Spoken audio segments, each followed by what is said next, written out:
நாம் இப்போ கம்பராமாயணத்தில் யுத்தகாண்டத்தில் கும்பகர்ணன் வதைப்படலம் என்பதை பார்க்க போகிறோம். கம்பராமாயணம்ங்கிறது மிகப்பெரிது. மொத்தம் இதில் 6 காண்டம் சேர்த்து பாலகாண்டம், அயோத்தியகாண்டம், ஆரண்யகாண்டம், கிஷ்கிந்தா காண்டம், சுந்தரகாண்டம், யுத்தகாண்டம் 6 காண்டம் சேர்த்து 10,368 பாட்டு இருக்கு. மிகப்பெருசு. ராமாயணத்தில் கம்பர் இயற்றிய ராமாயணத்தில் எந்த பகுதியை எடுத்துட்டாலும் அது நல்ல சிறப்பாக தான் இருக்கும். எந்த பகுதியை படித்தாலும் நமக்கு புண்ணியம் பெருகிடும். நம்ம அறிவு வளர்த்து கொள்ள முடியும். அவ்வளவு சிறப்பாக சொல்லியிருப்பார். அதில் இப்போ நம்ம கும்பகர்ணன் வதைப்படலம் என்பதை பார்க்கணும். இப்போது பாடல் சொல்லி, பாடலுக்கு பொருள் சொல்லி ரொம்ப நிறைய நேரம் இருக்கும். இந்த மாணாக்கர்கள் என்ன செய்யணும்னா, மூல நூலை படிக்கணும். அவ்வளோதான். மூல நூலை படிச்சுட்டு தான் அப்புறம் தெளிவுரையை படிக்கணும், தெரிந்து கொள்ள வேண்டும், அதனுடைய பொருள் தெரிந்து கொள்ள வேண்டும். இந்த பாடல் கும்பகர்ண வதைப்படலில் வரக்கூடிய பாடல் தொகையே 360க்கு மேலே இருக்கு. அதை அவர்கள் படிக்கணும். இந்த மூல பாடத்தை படிச்சுட்டு அதுக்கப்புறம் தான் பொருளுக்கு போகணும். அதுதான் சிறந்த முறை. சில நம்ம கேள்வி எழுதுகிற போது முக்கியமான பாடல்கள்லாம் இருக்கும். அங்கே அந்த முக்கியமான பாடல்களை நம்ம எந்த கேள்வி கேட்டாலும் அந்த கேள்வியில் நம்ம நடுப்பற கோடிட்டு காண்பிக்கணும். விடை எழுதுகிற போது இந்த பாடல் முழு பாடலோ அல்லது ஓரிரு அடிகளோ கோடிட்டு காண்பித்து எழுதுவது சிறந்த பயிற்சி. அதுக்கு நிறைய மதிப்பெண்கள் கிடைக்கும் என்பதை உணர வேண்டும். அதுபோல் கம்பராமாயணத்தில் கும்பகர்ணன் வதைப்படலத்தில் முதல் பாடலே மிக சிறந்த பாடலாக அமைஞ்சிருக்குவர். வாரணம் பொருத மார்பும் வரையினை எடுத்த தோளும் நாரத முனிவர்க்கு ஏற்ப நயம்பட உரைத்த நாமும் தாரணி மௌலி 10 சங்கரன் கொடுத்த வாளும் வீரமும் களத்தே போட்டு வெறுங்கையே மீண்டு போனான். ராவணன் முதல் நாள் போர்க்களத்துக்கு போயிட்டு எல்லாத்தையும் இழந்து இன்று போய் நாளை வா என்று ராமவீரன் அனுப்பிவிட்டான். அவன் எப்படி லங்கைக்கு வருகிறான் என்பது தான் இந்த பாடல் சொல்லப்பட்டது. ரொம்ப அருமையான செய்தி. தோற்று தன் நிலைமை கொண்டு போகிறான் என்பதை ரொம்ப அழகாக வர்ணிக்கிறார். வாரணம் பொருதமாழ்வும் வீரமும் களத்தே போட்டு. வாரண யானை, திக்கஜங்கள், யானையே அவனுடைய மார்பு ஒன்றும் பண்ண முடியலையோ, அப்படிப்பட்டது. ராவணன் காரணம் என்னதுன்னு தெரியல. அவன் வீரத்தை களத்தை போட்டு விட்டான், போர்க்களத்தை போட்டுவிட்டு நீங்குகிறான். நாரத முனிவர் இசைய வல்லவனாத மகிழ்வுடைய சாமவேதம் பாடும் வல்லமை உடையவன் ராவணன். சாமவேதம் பாடக்கூடிய வல்லமை உடையவன் நயம்புட உரைத்தனா என்று சொல்றார். நாரத முனிவர்க்கேற்ப நயம்புட உரைத்தனாங்கிறது சாமவேதத்தை சொன்னவன். சாமவேதம் ஓதினவன். ராவணன் மீண்டு சென்ற போது தோல் நா வீரம் என்பன பிரிதின் கிழமை பொருளாக மௌலி வாள் என்பதும். மௌலி வாள் பார், தாரணி மௌலி 10 சங்கரன் கொடுத்த வாளும். அவனுக்கு 10 தலை இருக்குல்ல. மௌலினா கிரீடம், அந்த கிரீடங்கள். அப்புறம் சங்கரன் கொடுத்த வாள், சந்திரஹாசன் என்ற வாள். அதையும் வீரத்தையும் களத்தையே போட்டு வீரங்கள்லாம் களத்தையே போட்டுவிட்டு வெறுங்கையோடு லங்கை புக்கான். தோற்று லங்கையை அடைந்தான் என்று ஆசிரியர் வெகு அழகாக கூறுகிறார். லங்கை அடைந்தவன சூரியன் வந்து அஸ்தமித்து விட்டான். இப்போது லங்கை அடைந்து விட்டான் என்பது முதல் பாடல். அதுவே மிக சிறப்பாக இருக்குது. ராவனுடைய பெருமையை சொல்லி அப்படிப்பட்டவனே தோற்று போனான் என்று கூறுகிறார் ஆசிரியர் என்பது நாம் இந்த பாடல் வாயிலாக பார்க்கிறோம். இப்போது அந்த 363 பாடல்கள் இருக்கின்றன கும்பகர்ண வதைப்படலத்தில். அதனுடைய தெளிவுரையை மட்டும்தான் நான் இப்போ சொல்ல போகிறேன். எல்லா பாடலுக்கும் விளக்கம் சொன்னால் நான் இதாகும். அதனால் தெளிவுரை மட்டும் சொல்ல போகிறேன். அது நன்கு கேட்கலாம். முதல் நாள் போரில் ராமனிடம் தோற்று உயிர் பிச்சை வழங்கப்பட்ட ராவணன் திசை யானைகளை எதிர்த்த மார்பு, வாரணம் பொறுத்த மார்பு, திசை யானைகளை எதிர்த்த மார்பு, கையிலேயே பெயர்த்த தோள்கள், சாமவேதம் பாடிய இவற்றின் வீரத்தையும் 10 கிரீடத்தையும் போர்க்களத்தில் இழந்து வெறுங்கையோடு லங்கை திரும்பினான். மாலை நேரத்தில்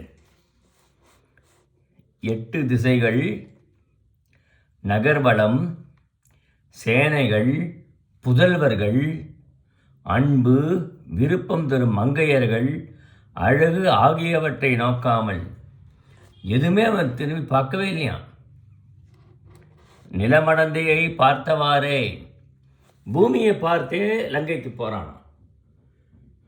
வெளியில் என்ன இருக்குன்னு கூட பார்க்கலையாம். ஆமாம், முன்பு விருப்பம் தந்தன எல்லாம் அப்பொழுது வெறுப்பை நல்கின. எதுனா அவனுக்கு விருப்பத்தை கொடுத்ததோ இப்பொழுது அவையெல்லாம் அவனுக்கு வெறுப்பை தருகிறதாம்.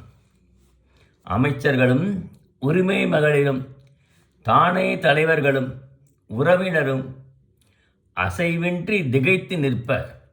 எல்லாரும் இப்படி ராவணன் வந்து விட்டது, அவனுடைய தோளிலிருந்து வந்து விட்டால் எல்லாரும் அப்படியே அசையாமல் நிற்கிறார்களாம். ஆமாம், தான் தனியே ஒரு களிறு தன் கொட்டாரத்தை அடைவது போல அரண்மனை புகுந்து ஒரு செம்பர் பீடத்தில் இருந்து சிறிது ஓய்வு எடுத்து, யானை இது இருக்கிற இடத்திற்கு கொட்டாரம் என்று பெயர் இல்லையா. ஆமாம், குதிரை இருக்கிற இடம் லாயம், கொட்டாரம் என்று யானை இருக்கிற இடம், யானைகள் தங்குகின்ற இடங்கள், அது கொட்டாரம் என்று பெயர். அப்போ தூதர்களை வந்து ஏவிக்கிறான். 8 திக்கிலும் உள்ள அரசர்கள் அரக்கற்படைகளை விரைவில் லங்கை கொண்டுமாறு ஆணையிடுகிறான். அவர்களுக்கு சொல்கிறான், 8 திக்கிலும் உள்ள அரக்கற்படை எங்கெங்கெல்லாம் இருக்கோ எல்லாரும் லங்கைக்கு வந்து சேரட்டும் என்று. வேல் தொலைத்த களிறு போல சோர்ந்து மலர் படுக்கையில் சேர்ந்து அவமானத்தால் பெருமூச்சு விட்டான்.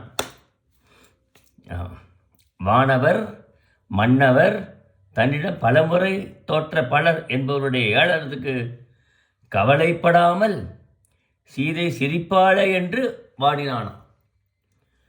சீதை வந்து சிரிச்சுடுவாளே என்று அதற்காக மனசு ரொம்ப வாடினானாம் என்று. அப்பொழுது ராவணனுடைய தாய்ப்பாட்டன் மால்யவான், தாய் வழி பாட்டன், அவன் தலைமாட்டில் அமைந்த இருக்கைக்கு வந்து அதில் அமர்ந்து, ராவணன் படுத்திருக்கிற போது தலைமாட்டில் இருக்க இருக்கையில் வந்து அமர்ந்து ராவணன் மனமும் தோள்களும் வாடியவை கண்டு போரில் தோற்றான் போலவென்று உணர்ந்து கொண்டானவன். மால்யவான் கூறத் தொடங்கினான். அவனை பார்த்து நல்ல புத்திமதி சொல்கிறான். பண்டே பலரை வென்ற மனிதர்களோடு எனக்கு போர் மூண்டதாக அதனை வேடிக்கை பார்க்க தேவர்கள் கூடிவிட்டார்கள். இன்றைய போரில் மனிதர்களிடம் ராவணன் தோற்றான் என்ற பழிச்சொல்லும் வந்து சேர்ந்து விட்டது இல்லையா. எல்லாரும் தேவர்கள்லாம் நான் தோற்றத்தை பார்த்து விட்டார்களே. சிவபெருமான் முதற்கொண்டு மூவுலக வீரரையும் பக்கபலமாக கொண்டு என் சேனை எதிர்த்தாலும் இளையவனாகிய லக்குவனையே எதிர்த்து போரிட முடியாது. லக்குவனையே எனக்கு எதிர்க்க முடியல. ராமன் அம்புகள் என் சேனை வெள்ளத்தையே அழிக்க. ராவணன் எவ்வளவு வருத்தமாக சொல்கிறான் பார்த்தியா?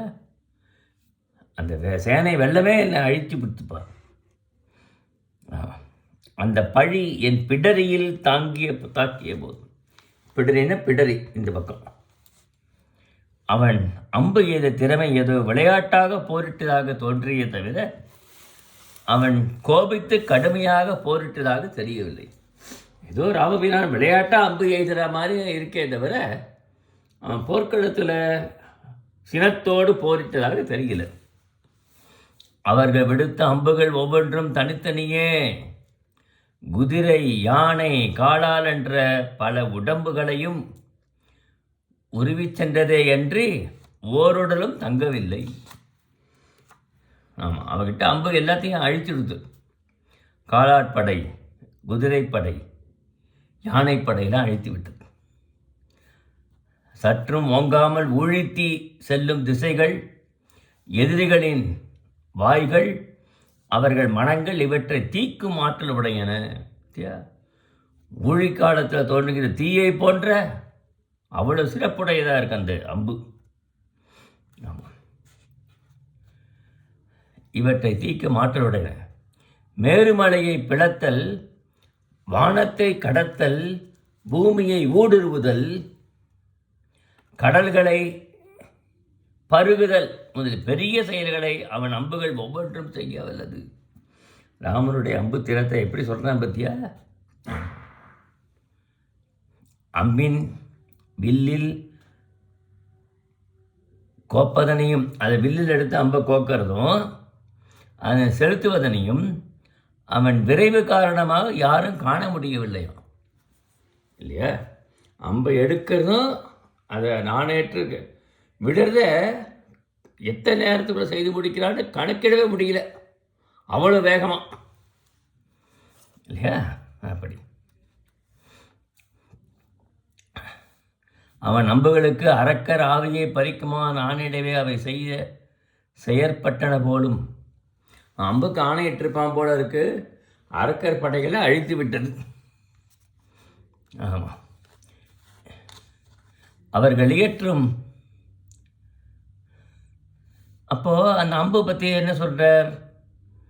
மகாகவிகள் அது எப்படி இருக்குங்கிறத ஒரு உதாரண வாயிலாக சொல்கிறார். மகாகவிகள் நாவிலிருந்து புறப்படும் பொருள் பொதிந்த சொற்கள் போலவும்,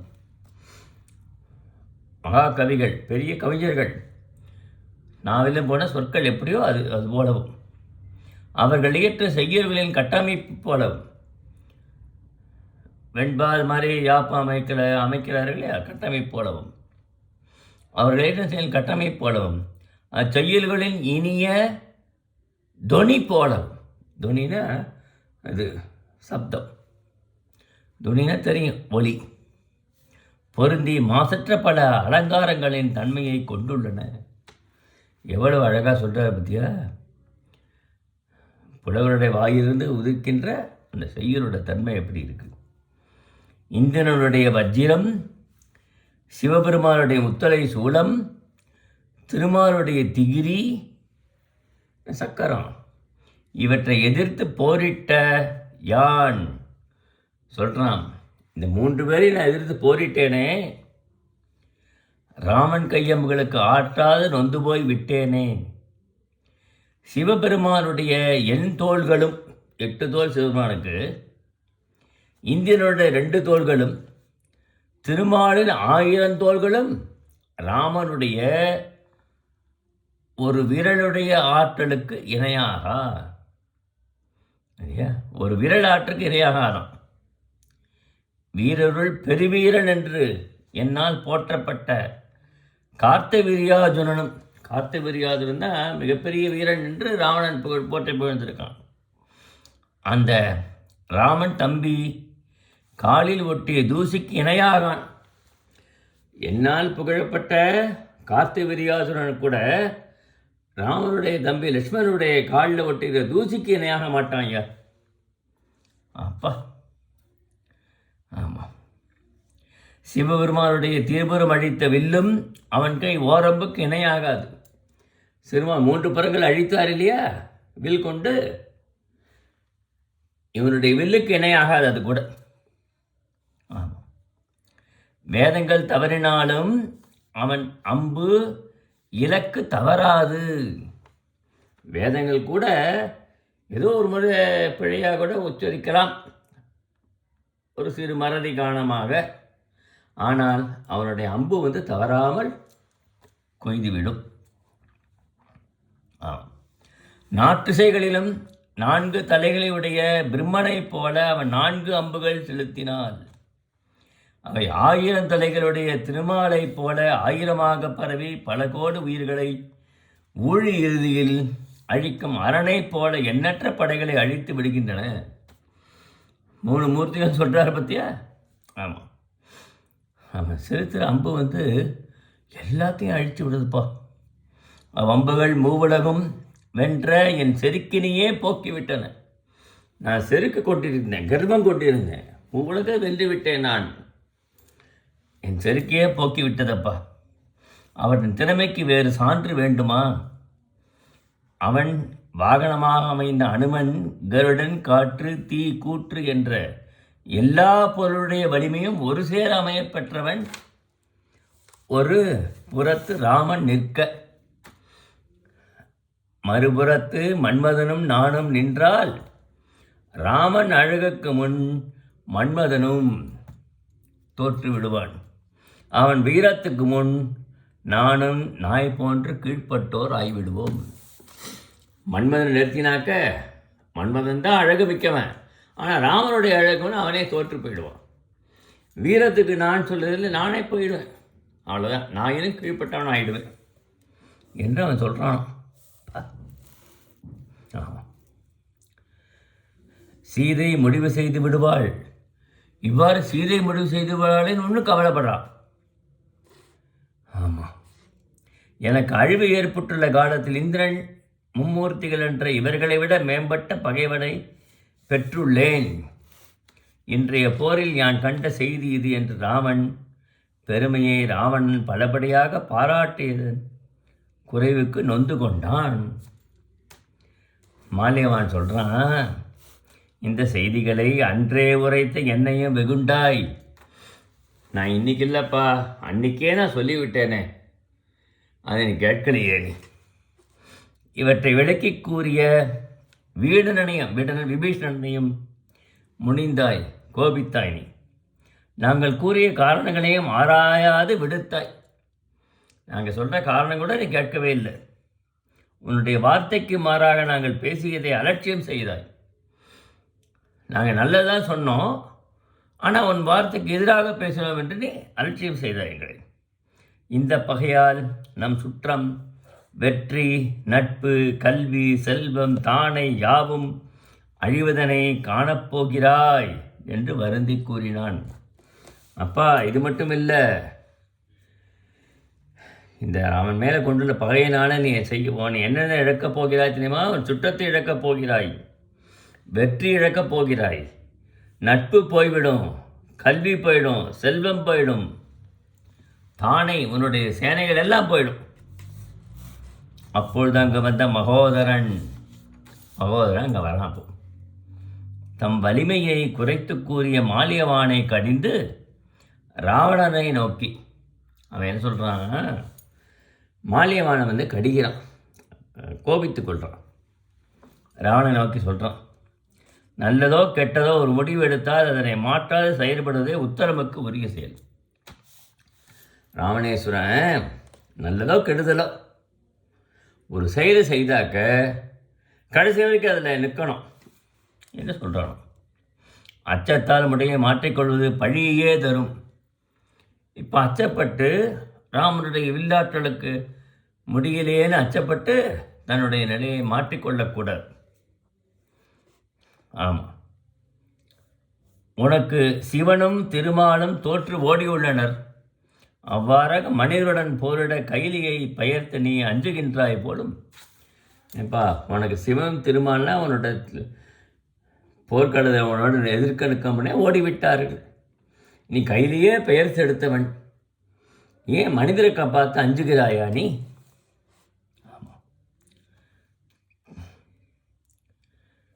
வென்றவர் தோற்பது, தோற்றவர் வெல்வது, ஆற்றலுக்கு எல்லை உண்டோ? இது இயற்கையப்பா.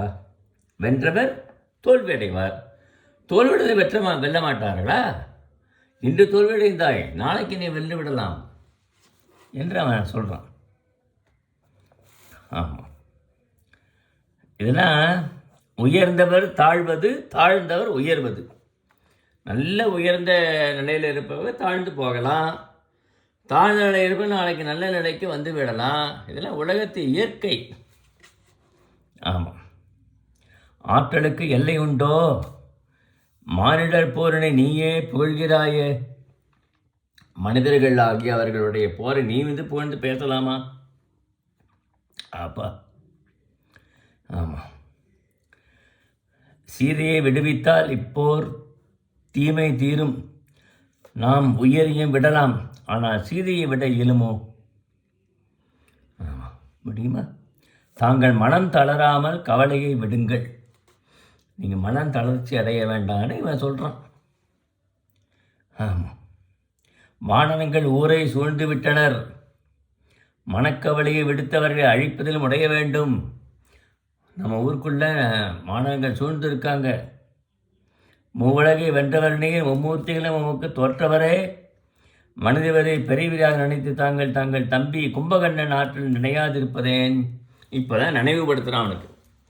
தங்கள் தம்பி கும்பகர்ணன் இருக்கானே, ஒத்தனே போருமே என்று நினைவுபடுத்துகிறான். ராவணன் ஊழ்வினையால் அவன் கூற்றை ஏற்று, ராவணனுக்கு ஊழ்வினை வந்து விட்டது, அவனுடைய காலம் முடியப் போகிறது. ஆகினால அவன் சொல்கிறதை ஏற்றுக்கொள்கிறான். மாலியவான் சொல்கிறதை ஏற்காம இவன் சொல்கிறதை ஏற்றுக்கிறான். மகோதரன் சொல்கிறதை ஏற்றுக்கொள்கிறான். அவனை உறங்கிக் கொண்டிருந்த கும்பகர்ணனை எழுப்ப பணியாளரை ஏவினான். கும்பகர்ணன் உறங்கிக் கொண்டிருப்பான் எப்போதுமே. அவன் வரன் கேட்க போனான். நித்திய சுகம் எனக்கு வேணும்னு கேட்க, நித்தியங்கிறது நித்திரைன்னு ஆயிடுது. அப்போது அவன் வாய் தவறி சொல்லிட்டான் நித்திரை சுகம்னு. அவன் நித்திரை 6 மாத காலம் உறங்குவான், திரும்ப எழுந்திருப்பான், நிறைய உணவுப் பொருட்களை சாப்பிடுவான், திரும்ப உறங்கி விடுவான். கிங்கரர் 4 சென்று கும்பகர்ணனை கையாலும் தண்டாலும் தாக்கவும் அவன் உறக்கம் நீங்காமையின் அவனை வெகுண்டு, கும்பகர்ணா,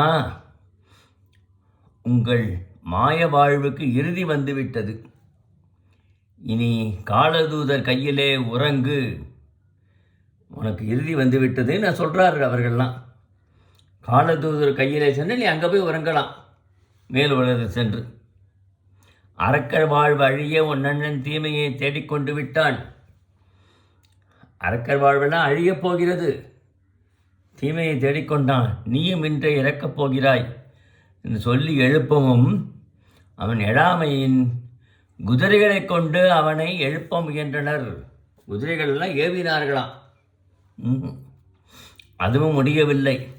மல்லர்களை அனுப்பப்பட்டனர். மல்லர்கள்லாம் ஏவுகிறார்கள். மல்யுத்தம் செய்கிற வீரர்கள் இருக்காங்க இல்லையா, அவர்களை ஏவுகிறார்கள். அவன் மூச்சு இழந்தபோது அவர்கள் உள்ளே சென்றும், மூச்சு விட்டபோது வெளியே தள்ளப்பட்டும். மூச்சு விடுறான், பெருமூச்சு விடுறான் இல்லையா, பெருமூச்சு வெளியில் போயிட்டாங்களாம். மூச்சு விட்டு வெளியில் போனால் உள்ளே வரான் திரும்பவும். அவனுடைய மூச்சு எப்படி இருக்கு பார். ஆற்றலின்றி பலராக ஒன்று சேர்ந்து எழுப்பியும் சங்கு முதலியவற்றை ஒழித்து எழுப்பி, சங்குலாம் ஒழிக்க செய்கிறான். தாங்கியும் பயனின்றி இறுதியில் உலக்கைகளால் தாக்கி அவனை விழித்தெடுத்து உலக்கையை கொண்டு அவன் குத்தறான். அப்போ தான் எழுந்துக்கிறான். எழுந்து நின்ற கும்பகர்ணன் உலகளந்த திருவிக்கிரமன் போல உயர்ந்து காணப்பட்டான் இல்லையா. திருமால் வாமனாவதாரம் எடுக்க வந்தார் இல்லையா, மகாபலி சக்கரவர்த்தி யாசகம் கேட்டு 3 அடி மண் கேட்டு உலகளந்த திருமாலாக ஆகிவிட்டார். அப்படி நிற்கிற போது அப்படி இருக்கானா கும்பகர்ணன். திசை யானைகளும் மும்மூர்த்திகளும் நடுக்குறுமாறு எழுத கும்பகர்ணன் பெரும்பசி நீங்குமாறு அவன் பசி நீங்குவதற்கு பல எருமைகளை சாப்பிட்டான். 600 பண்டி சோற்றையும் உண்டு 600 பண்டி சோற்றையும் உண்டானான். கல்லை குடகுடமாக பருகினானான். பின்னும் பல வகை ஊன்கள் பல வகையான மாமிச உணவுகளை உண்டான். யானைகளையும் சிங்கங்களையும் உண்டு நரவினை பருகி சூரியன அக்னியை புகுந்தார் போன்ற செங்கண்ணனாய். எவ்வளோ சாப்பிடாம பத்தியா அப்பா, 6 மாதம் சாப்பிடாத சேர்த்து சாப்பிடாம போல இருக்கு. நெருப்போன்று செந்நிற மயிரினால் மலைக்குகை போன்று உயர்ந்த மூக்கிரனாய். அவன் மூக்கே மலை குகை போன்று பெருசாக இருக்கான். ஆமாம், நெருப்போன்ற செந்நிற மயிரினால் மலைக்குகை போன்ற மூக்கினால் பாம்பு உறங்கும் பறந்த செவி தொலை உடையவனாய். பாம்புலாம் உறங்குற அளவுக்கு செவி காது தொலை இருக்குமா பார்த்துக்கோ. ராவணன் அமர்ந்த நிலையில் ராவணன் அவனை அழைத்து செய்தி கேட்டு ஆரவாரத்தோடு புறப்பட்டான். ராவணன் அழைத்தான்னு சொல்கிறான். அப்போ தான் வானலாவே ராவணன் மாளிகையில் நுழைந்து ஒருமலை கீழே விழுந்தது போல ராவணனை விழுந்து வணங்கினான். அவன் ராவணனை விழுந்து வணங்கிற போது ஒரு மலையே கீழே விழுந்தது போல வணங்கினானான். நின்ற மலை தன்னை நோக்கி வந்த மலையை தழுவியது போல ராவணன் கும்பகர்ணனை தழுவினான். அவனுக்கு தன் கைகளால் உணவு உண்பித்து பல அணிகலன்களையும் வீரப்பட்டத்தையும் பூட்டி தெய்வமனங்களும் சந்தனத்தை அவன் உடலில் பூசினான். இல்லையா, எல்லாம் அவன் வேறு நிறைய சில உணவுப் பொருள்லாம் கொடுக்குறான், சந்தனம் பூசுனான், அவன் நல்லா இது பண்ணுறான். சிறுமான் வழங்கிய கவசத்தை அணிவித்தான். அவனுக்கு கவசத்தை கொடுக்குறான். சிறுமான் கவசத்தை கொடுக்குறான். பூர்வங்கனந்தவன் தீய நிமித்தமாக இடப்பரம் துடிக்க தனக்கு போர்க்கோளம் செய்வித்த காரணத்தை கும்பகர்ணன் வினவினான். ஆண்களுக்கு இடப்பக்கம் தோல் துடித்தாக்க தீயவை நேரப்போகிறது என்று பொருள் நிமித்தம் அது அவனுக்கு ஏற்படுகிறதாம். அந்த இடத்துல ஏன் இது மாதிரிலாம் செய்கிறீர்கள் அண்ணா என்று கேட்குறான். நான் ரொம்ப சும்மாவே இருந்தேன், எனக்கு உணவெல்லாம் கொடுத்து எனக்கு இது போல் செய்கிறீர்கள், என்ன காரணம் என்று கேட்குறான். அவன் சொல்கிறான்,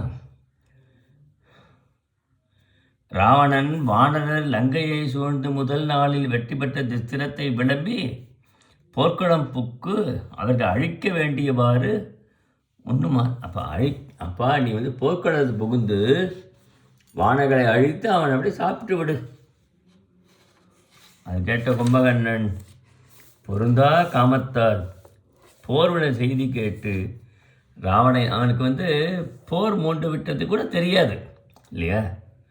அவன் சொல்கிறான், கொடிய போர் மூண்டு விட்டதா ராவணனை பார்த்து கேட்கிறான் பார். இவன் சொல்கிற அறிவுரை தான் ரொம்ப சிறந்தது. சாணகியின் துயரம் இன்னும் தீரவில்லையா? தேவரை மக்களை அடக்கியாண்ட புகழ் போய்விட்டதா உனக்கு? ஆமாம், அழியும் காலம் நெருங்கிவிட்டதா? சீதை காரணமாக போர் மூண்டு விட்டதா? கண்ணால் பார்த்த அளவிலேயே கொல்லும் திட்டிவிடம் என்ற பாம்பினை ஒத்த கற்பு செல்வியாக சீதையை ராமரனும் சேர்ப்பிக்கவில்லையா? இல்லையா, கண்ணால் பார்த்த உடனே கொல்லுகின்றது சீதையோட கற்பு திறமை. அப்படிப்பட்ட சீதையை ராமரனை சேர்ப்பிக்கலையாப்பா என்று கேட்கிறானா. ஆனால் ராமனை வெல்வதோ சீதையை அடைவதோ நடவாத காரியங்கள். ஆமாம், புலத்தியன் மரபில் பெருமை புலத்திய குலத்தில் வந்தவர்கள் தான் இவர்கள். இந்திரனுக்கு வாழ்வழித்து விட்டாய், உன்னையும் சுற்றத்தையும் அழிக்கப் போகிறாய். இவனே சொல்கிறான் கும்பகர்ணன் அண்ணனை பார்த்து, நீ மட்டும் இல்லை, சுற்றத்தாலே அழிக்கிற, எல்லாத்தையும் அழிக்கப் போகிற. தீவில இருந்து கரையேற வழியே இல்லை, அறம் உனக்கு அஞ்சி ஒளிந்து விட்டது போலும். ஆமாம், உனக்கு செல்வமும் வலிமையும் கொடுத்து அறத்தை மீறிய உன்னை இனி காக்கக்கூடியவர் ஒருவருமே இல்லை. உன்னை காப்பதற்கு இந்த உலகத்தில் ஒருத்தர் கிடையாது. அம்மனிதர்கள் மனமொழி மெய்களால் பிறருக்கு அடைக்கலம் ஈவதும் அறத்துடன் இருப்பதும் நன்மையே செய்வதும் இயல்பாக உடையவர்கள். அந்த ராமலட்சுமணர் இருக்கிறார்களே, அறத்தை கை கொண்டவர்கள், நன்மையே செய்பவர்கள், அவர்களுக்கு ஒரு குறையும் ஏற்படாது. ஆனால் பஞ்சமும் பாவமும் பொய்மையை மேற்கொண்ட நாம் ஆபத்திலிருந்து தப்பி வாழ முடியாது. நான் அவர்கள் நேர் எதிர்மாறாக வஞ்சனை கொண்டவன், பொய்யிலே இருக்கிறவங்க, நாம் தப்ப முடியாது. அவரோட காற்றை விட வலிமையுள்ள குரங்கு படை உள்ளது. காற்றை விட வலிமையான குரங்கு படை இருக்கு. வாலியின் மாறும் அம்புகள் உள்ளன. வாலி உன்னை என்ன பாடுபடுத்தினான் இல்லையா? அவன் வாலில் கட்டி கொண்டு வந்து தன்னுடைய புதல்வன் அங்கதனுக்கு வந்து ராவணன் இந்த பொம்மை மாதிரி ஆட்டினான் இல்லையா? அது உனக்கு தெரியலையா? அந்த வாலியே கொன்றவன் இல்லையா ராமன் என்று இந்த இடத்துல நினைவு சொல்கிறாராம். ஆமாம், சீதையை சிறை வைத்துடன் நமக்கு உயர்வு ஏது? நமக்கு ஏதாவது சீதையை சிறை வைத்ததுனால நமக்கு எதாவது நடக்க போகிறதா? ஒன்றும் இல்லை. யான் கூறுவதை கேட்பாயாக. கேளாவடின் உன் அழிவு நிச்சயம். சீதையை விட்டுவிடு. அவனை வணங்கி உன் ஐயுறாத்தாத தம்பி விடனோடு உறவி பூண்டிருத்திலேயே பிழைக்கும் வழி. என் தம்பி இருக்கான விபீஷனை அவன் போய் சேர்ந்து விட்டான் இல்லையா? அவனோட சேர்ந்து சீதையை விட்டுட்டு ராமனிடம் சரணமடைந்து விடும். ஆமாம், அப்படி நீ அதனை விரும்பவில்லை வச்சுக்கோ. சரணமடைந்து சீதையை கொடுக்க விரும்பவில்லைன்னா எல்லா படைகளையும் திரட்டி கொண்டு அவர்களோடு போரிடுவதே செய்தற்கு செயல் என்று கூற போர் பண்ணு, போர் செய்து அழிந்து விடு, அவ்வளோதான். ராவணனுக்கு கோபம் வந்து விட்டு தான். நீ எனக்கு அறிவுரை கூறும் அமைச்சன் அல்லை. நீ வந்து அமைச்சன் கிடையாதுயா, எனக்கு அறிவுரை கூற வேண்டாம். நீ தம்பி. மனிதரை கொன்று வா. இன்றனின் வயிறு நிரம்ப உண்டு உறங்கிக் கொண்டிரு. மனிதர்களாக அவரை கொண்டு வரணும்னு அவனை கட்டளையிடுறேன் இல்லையா? நிறைய சாப்பிட்டு உறங்கிக்கோ. ஆமாம், மனிதனின் குரங்களை வணங்கி கும்பிட்டு உயிர் வாழ்தல் உனக்கும் உன் தம்பிக்குமே ஏற்றது, எனக்கு கிடையாது என்று கூறி ராவணன் தானே போருக்கு சொல்ல புறப்பட, கும்பகர்ணன் பகைவரை வென்று மீளுவேன் என்று சொல்ல முடியாது. அவன் சொல்கிறான் திரும்பவும், நான் பகைவர்களை சென்று உயிரோடு மீளுவேன்னு சொல்ல முடியாதன்னா, விதி என்னை செலுத்துகிறது. நான் போரில் இறந்து விடுவேன், அது நிச்சயம். நான் இறந்த பின்னராவது சீதையை விட்டுவிடு. நீ நலமாக இரு. என்னை வென்று விட்டால் உன்னை வெல்லுதல் அரிய செயல் அன்று. என்னையே அவங்க வென்று விட்டார்கள் என்றால் உன்னை வெல்வது ரொம்ப அரிய செயல் இல்லை, ரொம்ப எளிதாக போயிடும். ஆமாம், இந்திரஜித்தும் லக்குமன் கை மந்திர அம்பினா நிச்சயமாக இந்திரஜித்து மொத்தம் என்ன சாமானியம் நினைக்காத, அவனை இறந்து விடுவான். லக்குமனுடைய அம்பு அவன் போரும். இன்று வரை யான் உனக்கு ஏதேனும் தவறு செய்திருப்பேன், பொறுத்துக்கொள். இனி உன் முகத்தில் விழிக்கும் வாய்ப்பு எனக்கு இராது என நினைக்கிறேன். இனிமேல் உன் முகத்தில் நான் விழிக்க மாட்டேன்ப்பா, நான் போகிறேன் என்று இறுதியாக ராவணன் சகோதர பாசத்தால் கண்களில் குருதி பொழிய வாயிலை கும்பகர்ணன் போர்க்களை நோக்கி புறப்பட்டான். நல்லதெல்லாம் சொல்லி பார்த்தா கேட்கல. சரி, விதி என்னை அழைக்கிறது, நான் போகிறேன். நான் போர்க்களத்தை இறந்த பின்னாவது உனக்கு புத்தி வரட்டும், சீதையை கொண்டு விட்டு நீ பிழைத்துக்கொள் சொல்கிறான். ராவணன் எவளால் பெரும்படை கும்பகர்ணனை பின்தொடர்ந்து சென்றது. உயர்த்தப்பட்ட கொடிகள் வானலாவிய போர்களை புழுதியை துடைத்தான். எப்படி புழுதி இருக்கு இல்லையா, அது துடைக்கிறதான். அப்படி படைக்கணங்கள் மோதியப்பட்ட கடற்பொறிகளும் வீரர்களின் கண்களிலிருந்து புறப்பட்ட தீப்பொறிகளும் மேகங்களே கருகி விழச் செய்தன. கண்களே வர பொறி இருக்கே, மேகங்களையே கருக்கி கீழே விழும்படி ஆயிட்டான். அப்படி ஆயிரக்கணக்கான சிங்கம், யாழி, யானை, பூதங்களும் என பூட்டப்பட்ட தேரில் இருந்து கும்பகர்ணன் புறப்பட்டான். அவன் எவ்வளோ பெரிய உருவம், தேர் எப்படிப்பட்டதாக இருக்கும்? தேரில் என்னென்ன இருக்குது? சிங்கம், யாளி, யானை, பூதம் இதெல்லாம் பூட்டப்பட்டிருக்கு. ஆமாம், யாழிங்கிற விலங்கு அப்போ இருந்திருக்கு. இப்போ யாழிங்கிற விலங்கு நம்ம பார்க்க முடியாது. கோவில் சிற்பத்தில் தான் இருக்குது, பார்க்குறோம். ஒரு யாழி யானையோட சின்ன யானை அதை பிடிச்சு கொண்டிருக்க மாதிரி இருக்கும் கோவில் சிற்பத்தில். அப்படி கும்பகர்ணன் உண்ண உணவுகளை சுமந்து பல வண்டிகள் பின்சென்றன. அது போன்ற சோறு உணவு உண்ண வேண்டும் இல்லையா, உணவு வண்டிகள்லாம் வருது பின்னாடி. கல் குடித்தவாறே புலால் உண்டவாறு சென்றான். இத்தனை சாப்பிட்டப்புறமும் கூட அங்கே கிடைக்கிற சிறு உணவுகளை அப்பப்போ சாப்பிட்டு கல் குடித்து, சிங்கக்கொடி கட்டப்பட்ட தேரில் காணப்பட்ட பெருவுடைய அவன், சிங்கக்கொடி கட்டப்பட்ட அவனுடைய கொடி சிங்கக்கொடி என்று ராமன் வீடனனை வணங்குகிறான். ராமன் சொல்கிறான், வீடனனை பார்த்து விபீஷணன் கேட்குறான், திருமால் போக யோகத்துயில் உணரும் காலத்து அசுரர்கள் பாடும் பாட்டினை இவன் உறங்கி விழித்தெழுந்த காலத்து தேவர்கள் அடைவர் எப்பொழுதும் உறங்கிக் கொண்டிருக்கவன் எனக்கு அண்ணன் என்று சொல்கிறான் இல்லையா. இவன் எப்போதும் உறங்கிக் கொண்டிருப்பான். இவன் பெற்ற இது பயன். ராவணன் தம்பி, இவன் காற்றிலும் பெரிது செல்பவன், இந்திரனை வென்றவன், காலனுக்கு காலனாவான், ஐராவதத்தை இந்திரனோடு எடுத்து வானில் சுழற்றியவன், தீயையும் காற்றையும் பிழிந்து சாறு எடுக்க வல்லவன். தீயை பிழிய முடியுமா? காற்றை பிழிய முடியுமா? அதையே சாறு எடுக்க வல்லவன். ஆமாம், கடல் நீரவனுக்கு முழந்தால் அளவே தான் இருக்கும். கடல் நீர் முழந்தால் அளவு தான். உடல் வலிமை, தவ வலிமை, வர வலிமை என்பன உடையவன். சிவன் அளித்த சூழப்படை இவன் கையில் இருக்கு. தேவர் யாவர் இவன் முதுகு காட்டி ஓட விரட்டியவன். தேவர்களையே புறமுது காட்டி விரட்டியவன் அவன். தான் கூறிய நல்லுரையை ராவணன் கேளாமையால், கும்பகன் நல்லவன் தான், நல்ல உரையை ராவணன் சொல்லியிருப்பான், அது ராவணன் கேட்கவில்லை. ஆமாம், பாசத்தால் சகோதர அவன் ஆணையை மறுக்க அஞ்சி போரிட்டு உயிர்விட முன் வந்துள்ளான். விபீஷணன் சொல்கிறான் பற்றியா, கும்பகனுடைய அண்ணனை பற்றி அவனுக்கு தெரியும் இல்லையா, சொல்கிறான்.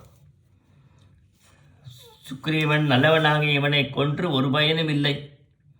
இவன் தம் பக்கம் வந்தால் இவன் உயிர் வாழலாம் என்று நினைக்கிறான். அதற்கு இசையவுடனே வீடனனை தானே கும்பகர்ணனை சந்தித்து அவனுடன் தன்னுடன் சேர முயல்வதாக கூறி தன் வருகையை தெரிவித்து கும்பகர்ணனை அணுகி, அப்போது சுக்ரீவன் சொன்னதுக்கப்புறம் ராமன் அனுப்ப வீடனனை செல்கிறான். நீ எங்கள் பக்கம் சேர்ந்துருப்பா, அனாவசியமாக நீ போர்க்களத்தை மடிய வேண்டாம் என்று வீண்டு வணங்கினான். கும்பகர்ணன் சகோதர பாசத்து வீடனனை உச்சி மோந்து மார்போடு அணைந்து கண்ணீர் விட்டு, நீ ஒருவனாவது உயிர் பிழைப்பாய் என்று மகிழ்ந்த என் மனம் வருந்துமாறு ஏன் தனியே எம்மிடம் திரும்பி வந்து விட்டாய்? இவன் நினைக்கிறான் பாரு, நீ அவரோடு சேர்ந்தே நான் நினச்சிருந்தேன், நம்ம குலத்தில் ஒருவனாவது பிழைத்திருப்பான்னு நினச்சேனே, நீயே இங்கே வர என்று கேட்குறார். உனக்கு ராமன் அடைக்கிறது தேவர்கள் கூட பெற இயலாதுப்பா. இம்மை மறுமையினான இரண்டையும் பெற்று அமுது உண்பவரை போல மகிழ வேண்டிய நீ, ராமன் அடைக்கலம் கொடுத்துருக்கான், மகிழ்ச்சியோடு அங்கே தான் இருக்கணும். நீ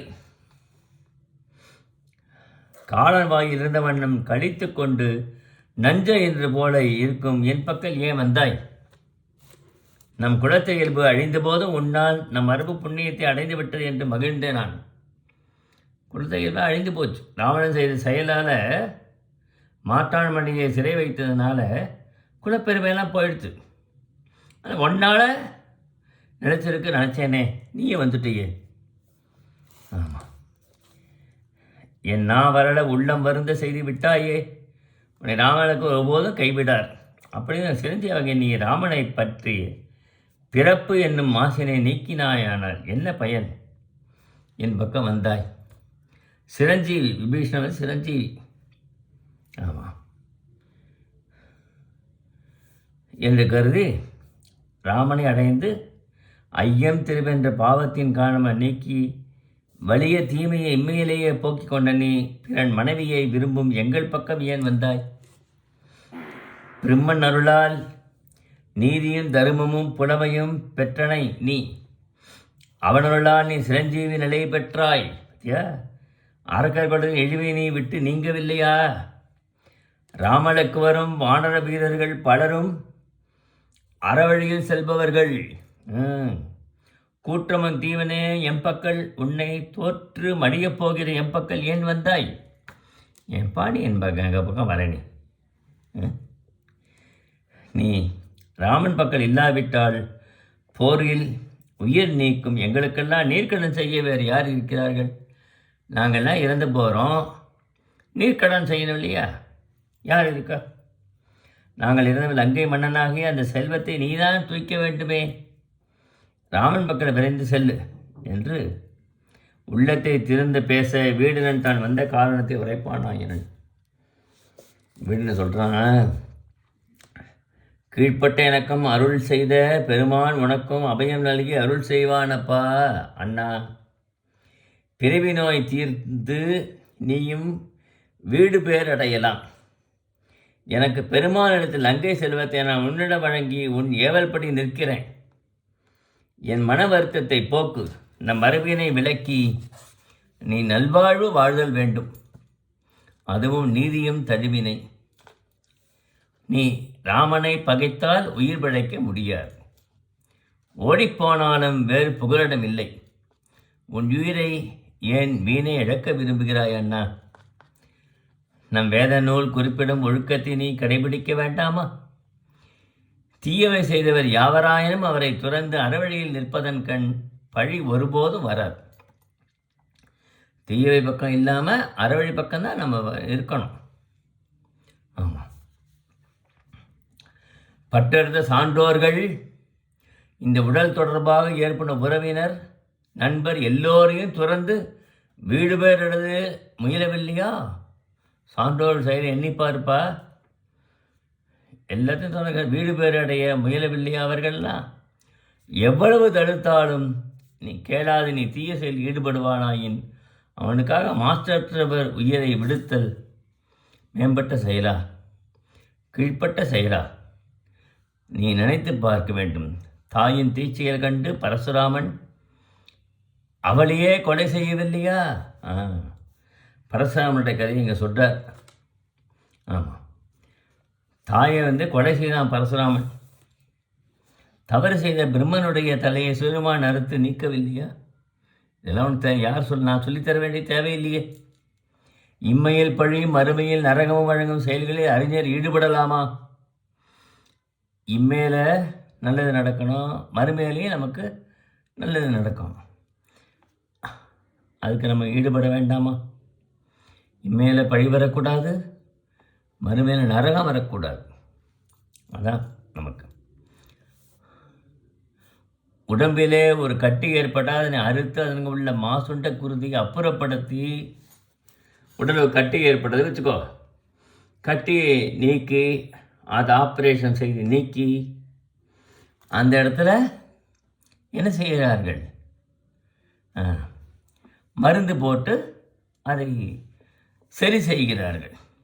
மருந்திட்டு துயரத்தை நீக்குவர். நறுமணமுடைய கோஷ்டத்தை கடலில் கரைப்பது பயன்தரும் செயல் என்று. கடல் உப்பு நீர், நறுமண இதெல்லாத்தையும் கடலில் போய் கரைக்கலாமா? ஏதாவது பயனுண்டா? இல்லை. ஆமாம், உன் அண்ணனை தீவனிலிருந்து காக்க முயன்றும் அவன் தீவனையை போக்க முயன்றும் நம்மால் ஒன்றும் செய்ய முடியவில்லை. நம்மளாம் முனைந்தோம், செய்யலை. தேவரனாகிய போர்க்களத்தில் ஆவியை எடுத்து நரகம் போவதில் நற்செயலாகுமா? நீ இதுவரை உன் வாழ்நாளை பெரும்பாலும் உறக்கத்தில் கழித்து விட்டாய்ப்பா. இனி ஒரு நச்சம் செய்தா இல்லை. பெரும்பாலும் உறக்கத்திலே உன் ஆயுள் போயிடுத்து. ஆமாம், நீ ஒருமையோடு பேரரசனாக வாழ்வாய். சிரமம் எதுவும் இன்று அதுக்குரிய காலம் வந்துவிட்டது. மும்மூர்த்திகளுக்கும் தலைவனான திருமாலுடைய அவதாரமான ராமன் அருளும் இந்த லங்கை செல்வமும் நீ பெறுவாயானால் உன்னை எதிர்த்து வருத்தக்கூடியவர் ஒருவரும் இரார். உன் மக்களும் என் மக்களும் ராவணன் மக்களும் அழிவின்றி பலகாலம் வாழலாம். நீங்கள் வந்துடும் என்று சொல்கிறார். நமக்கு அருள் செய்வர், நமக்கு பகைவர் ஒருவரும் இரார்கள், தேவர்கள் நண்பராவர். கனி தோன்றும் காலத்து மலர்களை கொய்ய விரும்பினால் பின் கனி எவ்வாறு தோன்றும்? நல்ல பூத்து கொழுங்குகிறது, கனியை எடுத்து பூவை எடுத்துட்டா எப்படி காய் கனிலாம் அதில் தோன்றும்? ராமனே உன்னை கருணையால் அழைத்து உள்ளான், அவனை காண எம்மோடு வருகை என்று கூறி அடிமிசை விழுந்து வணங்கினான். தம்பியை எடுத்து மார்புற தழுவிக்கொண்டான்.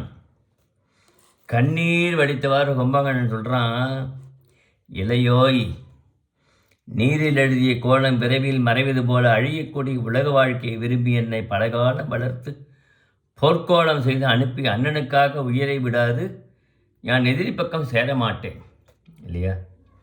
அவன் எனக்கு உப்பு சோறு கொடுத்துருக்கான்ப்பா, அவனுக்கு இருந்து பக்கவாளமாக அவனுக்காக உயிரை விடணும். அதான் எனக்கு சிறந்தது. என் மன வருத்தத்தை போக்க விரைவில் ராமனை அடைவாயாக. நீ பிரம்மன் அளித்த வரத்தினால் தருமனறிய நிலைபேருடைய ஆயிலும் உடையை, நீ தலைவனாக வாழ தகுதி உடையை போர்க்களத்தில் உயிர் நீத்தது எனக்கு புகழ் தரும் செயல். போர்க்கள உயிர் நீத்தாதான் எனக்கு புகழ் கொடுக்கும் என்று சொல்கிறார். அறிவுற்று தலைவன் தவறான வழியில் சென்றால் அவன் உணவை உண்பவர்கள் அவனை திருத்த முயலலாம். தலைவன் தவறான வழியில் சென்றால் அவன் உணவை சாப்பிட்றோம் இல்லையா, திருத்த முயலலாம். அது இயலாதான். அப்படி திருத்த முடியல வச்சுக்கோ, அவனுக்காக வளர்த்த உடம்பை தியாகம் செய்து உயிர் விடுதலே ஏற்றது சிறந்தது. விரைவினர் பலரும் பெரும்படையும் சூழ மூவுலகம் ஆண்ட என் அண்ணன் தம்பியை விடுத்து தனியே போர்க்களத்தில் மாண்டு கிடப்பதை நான் சகிக்க மாட்டேன் இல்லையா? நான் எல்லாம் இருக்கிற போது என் அண்ணன் போர்க்களத்தில் மாண்டு கிடப்பதை என்னால் பார்க்க முடியுமா? முடியாது. அப்பா எவ்வளோ அழகாக சொல்கிறான். லங்கை செல்வத்தை விரும்பி அண்ணன் உயிரை போக்கிய பகைவனை வாழ்த்தி அன்பு படுதலாலே துளைக்கப்பட்டு புண்பட்ட மனத்தோடு ராமனை கும்பிட்டு வாழ யான் உடன்பட மாட்டேன். அனுமன், சுக்ரீவன், அங்கதன், ஜாம்பவான் போன்ற பெருந்தலைவர்களுடைய குரக்குப்படையை சிதைத்து உலகை சுற்றும் சூரியன் போல யான் போர்க்களத்தில் பிரகாசிப்பேன். என் கையில் சூளத்தை ஏந்தி போரிடத் தொடங்கினால் ஆழகால் விடங்கண்டு அஞ்சி ஓடிய தேவர்கள் போல குரங்கு கூட்டங்களும் பார், கடலும் காற்றும் நெருப்பும் ஓட ஊழி இறுதி காலம் போல அழிவை உண்டாக்கி காற்றாடி போல சுற்றுவேன். எப்படி சொல்கிறான் அவன்? ராமனுக்குவர் தவிர ஏனையவர் ஒருவரும் உயிரோடு வாழவிட மாட்டேன். உன் கூற்றுக்களால் என் மனம் மாறாதப்பா. நீ காலந்தாழ்பின்றி விரைவில் ராமனை சென்றடைந்து எல்லா நலனும் பெற்று யாங்கள் இறந்தவென்று நான் இறப்பது உறுதிதான். எங்களுக்கு நீர்க்கடன் செய்து நாங்கள் நரகத்தை அடையாத வண்ணம் எங்கள் ஆன்மாக்களை காப்பாற்றுப்பார். எது எது எப்படி நடக்குமோ அப்படி தான் நடக்கும். எல்லாம் ஊழ்வினைப்படி தான் நடக்கும். ஆமாம், எங்களை பற்றி வருந்தாதே. ராமனை அடைக என்று கூறி வீடனனை தழுவியவனை நெடிது நோக்கி இன்றோடு உடன்பிறப்பின் தொடர்பு நீங்கிவிடும் என்று கூற வீடனன் அவனை வணங்கி புறப்பட வஞ்சனை வாழ்விடயங்கள் விடுத்து வீடனன் நல்லறிவினாகி விட்டான் என்பதனை நினைத்து பிரிவு பாசத்தால் கும்பகர்ணன் உதிரக் கண்ணீர் வடித்தான். வீடனன் ராமனை அணுகி நிகழ்ந்தவற்றை கூறினான். ராமன் உன் அண்ணனை கொல்ல வேண்டா என்ற கருத்தில் அவனையும் அழைத்து வருமாறு கூறினேன். விதி வலிதப்பா, அதனை கடப்பவர் யாவர் என்று கூறி வீடனனை அமைதி ஆக்கினான். ராமன் விதி வலிது, அதை யாராலுமே வெல்ல முடியாது. நாற்படையும் வானரர்களை வளைக்க குருதி வெள்ளத்தில் வானரர்கள் ஆழ்ந்தனர். தேவர்களை வியக்குமாறு இரு திறத்தாரும் போரிட்டனர். தேரில் வந்த கும்பகர்ணன் வானரர்களை குன்றின் மீது எறிந்தும், பத்தியா, தூக்கி அப்படி வீசி ஏறிதான் குன்றின் மேலே போய் விடுறாங்க. ஆமாம், தரையில் அடித்தும் ஒன்றை மற்றினொன்று மோதியும் தலையை திருகியும் தேய்த்தும் அப்பா மென்றும் உமிழ்ந்தும் பிசைந்தும் எப்படிலாம் வானரர்களை அழிக்கிறான்ங்கிறத அப்போ அழகாக சொல்கிறார் ஆசிரியர். சந்தனம் போல உடம்பின் மேல் பூசிக்கொண்டும் குரங்கினத்தை பலவாறு அழித்தான். வானரர்களால் கும்பகர்ணனை ஒன்றும் செய்ய முடியவில்லை. நீலன் விடுத்த மலையை கும்பகர்ணன் பொடியாக்கி சிரிக்க நீலன் அவரோடு மல்யுத்தம் செய்து தோற்றளவில் அங்கதன் ஒரு மலையை கொண்டு கும்பகர்ணனை தாக்க அக்குன்றம் தூளாக போய்விட்டதாம். மலையே தூளாக போயிடுது. அவரோட மல்யுத்தம் செய்து தோற்று போனான் அங்கதன். மலையை கொண்டு தோற்று போனான். கும்பகர்ணன் வீசிய வைரத்தண்டினை அங்கதன் பற்றி கொண்டு தேர்முன் குறுகினான். கும்பகர்ணன் அங்கதனை பார்த்து கேட்குறான், நீ யார்? சுக்ரீவனா, அங்கதனா, அனுமனா என்று கேட்கிறான். ஆமாம். அப்போது அங்கதன் சொல்கிறான், ராவணனை வென்ற வாலி மகன் யான். உன்னை என் வாலில் கட்டி ராமன் திருவடியில் சேர்ப்பேன் என்று அவன் வீர முழக்கம் செய்கிறான். கும்பகர்ணன் வாலியை கொன்றவன்பால் அங்கதன் கொண்டிருந்த பக்தியை இழித்து கூறி என்னால் நீ கொல்லப்படுவாய் என்று கூற அங்கதன் கும்பகர்ணனை தண்டினால் தாக்க தண்டு தூளாக போய்விட்டதான். ஆமாம். அந்நேரத்தில் அனுமன் மலையை பறித்து கும்பகர்ணன் மீது எரிய அங்கதனை வானர் தூக்கிச் செல்ல அனுமன் செலுத்திய பிரிதிருமலையும் கும்பகர்ணன் தூளாக்கிட்டான்.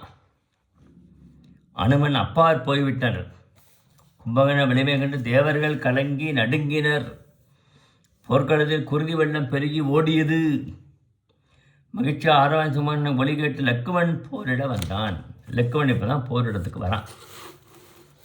லக்குவன் நாற்புறமும் செலுத்திய அம்புகளால் போரிட வந்த அரக்கர் சேனையும் அதனோடு இணைந்த கரி பதி தேர்களும் பாதிக்கு மேல் அழிந்து போயின. வீரர்கள் பறந்த வீர சொர்க்கத்தில் இடம்பெற்றனர். வீரர்கள்னால் வீர சொர்க்கம் சென்று விட்டார்கள். கிடைத்த பொருள்களை பற்றி கொள்ளும் வறியவர்களைப் போல லக்குவன் அம்புகளை சிலருடைய கைகள், சிலருடைய தலைகள், சிலருடைய கால்கள் வாய்ப்பில்லாத வறுமையை பெற்றன. மேல் கவர்வதற்கு என்னவே இல்லையா, அப்படி ஆயிட்டான். லக்குவனுடைய சில அம்புகள் சிலருடைய சிரத்தை கொய்தது, சிலர் செவியை கொய்தது, சிலர் மூக்கு போச்சு. கொடுப்பவர் தமக்கு கொடுக்கின்ற பொருள் அளவுக்கு தக்கபடி தமிழ் புலவர்கள் அவர்களை குறித்து செய்யுளற்றின் இடத்தில் ஒத்திருந்தனர். இந்த தமிழ் புலவர்கள் நடுப்பொருட்ட சொல்கிறார் கம்பர்.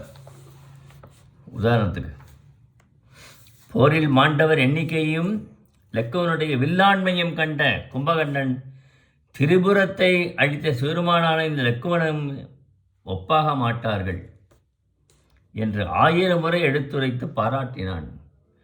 பகைவரை பாராட்டுறான் பார். இருந்த இடத்தை நோக்கி தேரை கும்பகர்ணன் வரவே அனுமன் லக்குவனுக்கு வாகனமாக அமைந்தான். கும்பகர்ணன் தேரில் வரால அனுமன் வாகனமாக லக்குவனை தூக்கினான். ஒரு பொன்மலை வெள்ளிமலை மீது வீட்டிருப்பது போல அனுமன் தோளிலிருந்து லக்குவன் காணப்பட்டான். பொன்மலை வெள்ளிமலை போல கும்பகர்ணன் லக்குவனை நோக்கி, ராமன் தம்பி நீ, ராவணனே ராவணன் தம்பி நான். நம் போரை காண தேவரே வானில் கூடியுள்ளனர். நாம் வீரவசனம் பேசி போரிடுவோம். எங்கள் தவப்பயனாய் பிறந்த பெண் கொடியின் தலைமையரை பிடித்து இழுத்து அவள் மூக்கை அறுத்த உன் கைகளை வெட்டி வீழ்த்துகிறேன். சூர்பனகையோட மூக்கும் அறுத்தான் இல்லையா? ஆமாம், உன் கையை பிடிச்சி வெட்டுறப்பார் அப்படிங்கிறான். யான் வில்லினால் பேசுவான், சொல்லினால் பேசுவான் அல்லன். நான் அவனவ வீர முழக்கம் செய்ய மாட்டேன், செயலில் காண்பிப்பேன். கும்பகர்ணன் மேல் அம்பு தொடுத்தான். அந்த அம்புகளை விலைக்கு லக்குவன் மீது அம்பு தொடுக்க இவ்வாறு சிறிது நேரம் போர் நடக்க லக்குவன் கும்பகர்ணனுடைய தேரை சிதைத்து அவனுடைய பெரிய வில்லை துண்டாக்கினான். பெரிய வில்லு இருந்தது இல்லையா, துண்டாக்கிட்டான். லக்குவன் பகைவரை எய்து கொண்டானா, மந்திரம் எம்பி வைது கொண்டான் என்று வியந்தனர். அப்பொழுது என்ன உண்மையா இது நடந்தது? கனவா நனவா? மந்திரம் செய்து கொண்டு விட்டானா எல்லாம் பார்க்குறவங்களாம் வியக்கிறார்களாம். ராவணன் போய் பெரியவள் லக்குமனை சூழ்ந்து தாக்க பின்னாடி பெரிய படை இருக்கு இல்லையா, லக்குமனை சூழ்ந்து தாக்குகிறது. அப்படைகள் யாவும் லக்குமன் வில்லாண்மையால் அழிந்து ஒழிந்தன. கும்பகர்ணன் வேறு திசையில் போய் சுக்கிரீவனோடு போரிட்டான். சுக்கிரீவன் பாறைகளால் தாக்கி பகைவர் படையை அழிக்க அவன் வீசிய மலையை கும்பகர்ணன் ஏற்று தூளாக்கியது கண்டு தேவர்கள் அஞ்சினர். கும்பகர்ணன் சுக்கிரீவன் மீது வீசிய வேலனை அனுமன் முறித்தெடுத்து கண்டு கும்பகர்ணன் அவன் வலிமையை பெரிதும் பாராட்டினான். அனுமனோட வலிமை. கும்பகர்ணன் அனுமனை போருக்கு அழைக்க முன்னரே உன்னோடு போரிட்டு உன்னை எதிரி ஆக்கினேன். போரை முடித்த பின்னரும் உன்னை எதிர்ப்பது என் சொன்ன சொல் தவறுதாகும் என்று கூறி அனுமன் அகல தன்னோடு போரிட்டு உணர்விழந்த சுக்கிரீவனை தூக்கி கொண்டு லங்கைக்கு திரும்ப சுக்கிரீவனை தூக்கிட்டு லங்கைக்கு போகிறானான் திரும்பவும். ஆமாம், அனுமன் துயருற பாம்பால் விழுங்கப்பட்ட சந்திரன் போல சுக்கிரீவன் மெலிந்து தோன்றி செய்தி தெரிவிக்கப்பட்டது. ராமன் லங்கை வாயிலை அணுகி சரக்கோட கட்டி கும்பகர்ணன் செல்லும் வழியை தடுத்து நிறுத்தினான்.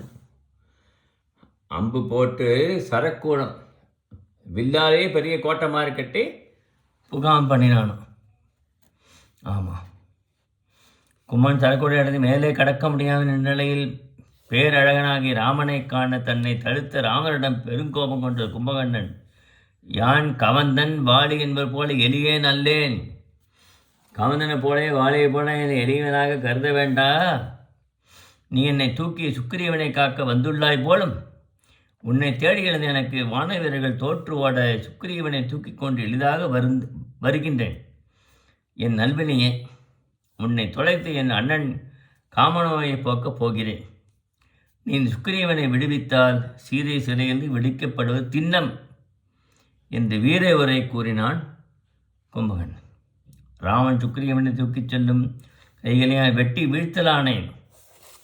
உனக்கு தோற்றவனாவேன். பிறகு வில்லையே எடுக்க மாட்டேன் என்று கூறி கும்பகர்ணன் நெற்றியில் அம்புகளை செலுத்தி உதிரம் ஒழுக நின்ற கும்பகர்ணன் உதித்த அருணனை ஒத்து காணப்பட்டான். அருணன்னா சூரியன் உதிக்கிறதுக்கு முன்பு 6 மணிக்கு சூரியன் காலையில் உதிக்கிறார் என்று சொன்னால் அதற்கு முன்னாடி 5:45 வானம் செவ்வானமாக இருக்கும். அருணன் தேர் சாரதி. அவனோட வருகை தான் அப்படி இருக்குமா, செக்கச்செவேல் இருக்குமா. அதான் இங்கே சொல்கிறார். நெற்றில் அம்புகளை செலுத்தி உதிரும் ஒழுகன் என்ற கும்பகர்ணன் உதித்த அருணனை ஒத்து காணப்பட்டான்னு சொல்கிறார் இந்த இடத்துல. மூச்சடைய உணர்வுபட்ட சுக்கிரீவன் அவன் மூக்கையும் காதையும் கடித்து எடுத்துக்கொண்டு நாணத்தோடு வானர கூட்டத்தை அடைந்து அவர்கள் மகிழுமாறு செய்தான். குமரனுடைய காது மூக்களை கடிச்சிட்டு வந்துட்டார். ஆமாம், மூச்சடித்த குமரன் உருப்பழிவு கண்டு வருந்தி ராவண உறுப்புகளை சிதைத்த வாழும் கேடமும் கொண்டு போரிட்டு தொடங்கினான். அவன் போர்க்களை செய்த ஆர்ப்பாட்டத்தால் தேவரும் மாணவரும் நடுங்கினர். குமரனுக்கு உதவ துணைப்படை வந்தது. ராமன் நம்பினால் படைகள் யாவும் அழிய கும்பகர்ணன் தனியனாகிவிட்டான். ஆமாம், ராமன் அவனை நோக்கி யாவற்றை இழந்துவிட்டாய், வீரனுடன் பிறந்த உனக்கு உயிர் பெற்று தருகிறேன். இப்பொழுது திரும்பி போய் பின்னர் போரிட வருகிறாயா? அண்ணன் போர் புரிந்து இப்பொழுதே சாகப் போகிறாயா? உன்னை அழைத்து என் பக்கம் வரும் வாய்ப்பினை இழந்து நீ கருதுவது யாது என்று கேட்கிறான். அறநெறியில் செல்லும் உங்களால் உருப்பழிந்து யான் உயிர் வாழ விரும்பவில்லை. என் உறுப்பட அழிந்து போச்சு. எங்களால் தேவர்படம் தோற்கடிக்கப்பட்டனர். பிறன் மனைவியை விரும்புதல் தவறு என்று என் அண்ணனுக்கு எடுத்து கூறி பயனில்லை. அவனுக்காக போட வந்த மூக்கிழந்து ஊர் திரும்புவது நல்லதா? கூடாது. உங்களை அழித்து சீதையை பெற என் அண்ணனுக்கு உதவ வந்த யான் என் தங்கை போல மூக்கிழந்து என் அண்ணன் முன் சென்று விழுவது தக்கதா? வீரனாகி நீ வீரனுடைய மனநிலையை உணராதவனா? தலையே அறுத்துவிட்டு மீண்டும் பொருந்தினால் அது பொருந்துமோ?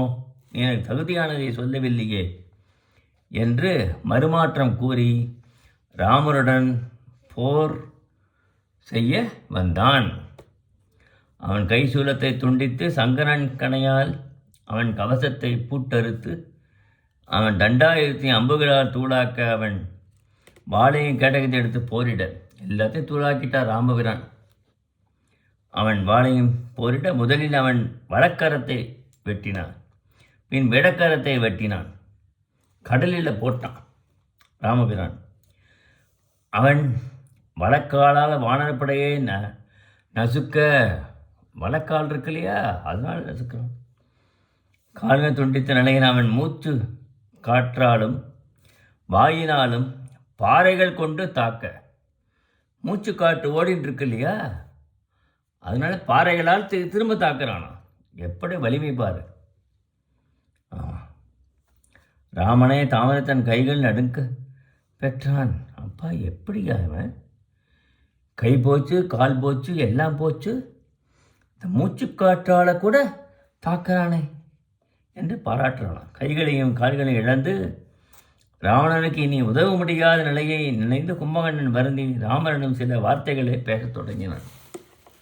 ஒரு புறாவுக்காக தன் உடலையே தியாகம் செய்து தராசு தட்டில் ஏந்திய சிபி சக்கரவர்த்தி மரபில் பிறந்தவனே, சிபி சக்கரவர்த்தி மரபில் பிறந்தாய் ராமபிரானே, என் உறவினாலாகிய தீவினையை ஒழித்து உன் பக்கல் சேர்ந்த என் தம்பி வீடுடனை பாதுகாக்க வேண்டுகிறேன்.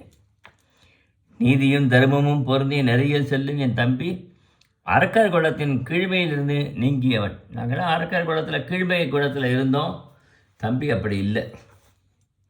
முதற்கடவுளாகிய உன்னை அடைந்துள்ளான். நீ அரச வடிவில் வந்த பரம்பொருள்தான். அவனை அடைக்கலப் பொருளாக காக்குமாறு உன்னை மீண்டும் வேண்டுகிறேன். ராவணன் தன் தம்பி என்ற பாசமில்லாது இவனை தனித்து கண்டால் சிறிதும் அருளின்றி கொன்று விடுவான். நீயோ உன் தம்பியோ அனுமனோ என் தம்பியை ஒருபோதும் பிரியாதிருக்குமாறு வேண்டுகிறேன். தம்பியை தனியாக விட்டுடாப்பா, வீடனே பாதுகாப்பாய். தன்னை வேரோடு கல்லி அழிக்க வீடன முயல்கின்றான் என்ற ஆத்திரம் சகோதர பாசத்தை அழித்தவனை கொல்ல ராவணனை தூண்டுகிறது. ராவணன் வீரனானதான் வீரனை அழிப்பதற்கு முனைவானவன். வீரனை காப்பாற்றுங்கள். முக்கில்லா முகமென்று மற்றவரின் முகத்தை பார்த்து ஏழாவடி முகத்தை துண்டித்து பிறர் காண முடியாத கடலில் எரிவாயாக. யான் வேண்டுவது இது ஒன்றே என்று கும்பகர்ணன் வேண்ட அவன் தலையை அறுத்து கடலில் இட்டுவிட்டார். அத்தலை கடலில் மூழ்கிவிட்டது. கும்பகர்ணன் மாண்ட செய்தியை ராவணனுக்கு உணர்த்த அரக்கர் சிலர் ஓட கும்பகர்ணன் மாண்டதால் வானவர்கள் பாடி ஆட மாதவரும் வேதியரும் அச்சன் நீங்க தம் வெற்றி கண்டு வானவர்கள் மகிழ்ந்து ராமனை கூடினார்கள் என்று கும்பகர்ணன் வகைப்படத்தை அவ்வளவு சிறப்பாக சொல்லியிருக்கார். நல்ல நல்ல செய்திகள்லாம் இதில் வந்திருக்கு. பல நீதிக்கருத்துக்கள் நாம் உணர வேண்டியது இந்த படலம் வாயிலாக எல்லாரும் உணர்ந்திருப்பீர்கள் என்று நினைக்கிறேன். நன்றி, வணக்கம். இத்துடன் என் உரையை முடித்துக் கொள்கிறேன். வணக்கம்.